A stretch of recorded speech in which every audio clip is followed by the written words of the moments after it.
म्हणता काकी कशात? नमस्कार. कशात काकी? अरे निनाद काय असतो? अरे असंच आपलं. अरे निनाद कसं होतं फार्म हाऊस? Form house? अरे तुझा ते पनवेलचा फार्म हाऊस. हा, काकी पनवेलचं फार्म हाऊस, नवीन फार्म हाऊस घेतलं काकी. निनाद फार्म हाऊस नाव दिलंय, तुम्ही पण या. आणि त्याने सांगितलं की संस्कृती नाव आहे. अगे संस्कृती याची होणारी बायको तुझी. बायको बायको प्रेषित केलंय बायको तुम्हाला बायको मी. संस्कृती निनाद संस्कृती फार्म हाऊस. आणि मग कसे गेलात? कार काकी पनवेलला लावून आम्ही ट्रेन मधून दादरवरून पनवेल.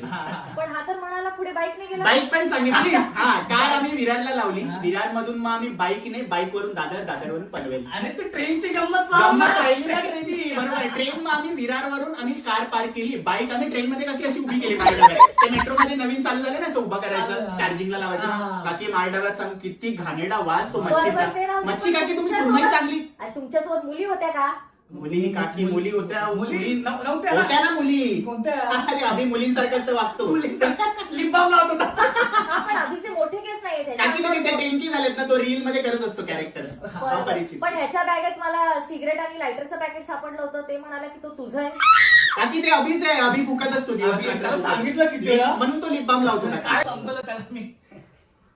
हा हॅलो अभि बाळा, काल कुठे होतास रे? घरीच? बर. अरे काकी चल, काकी येतो काकी, चला. वाट लावलीच नाही. एक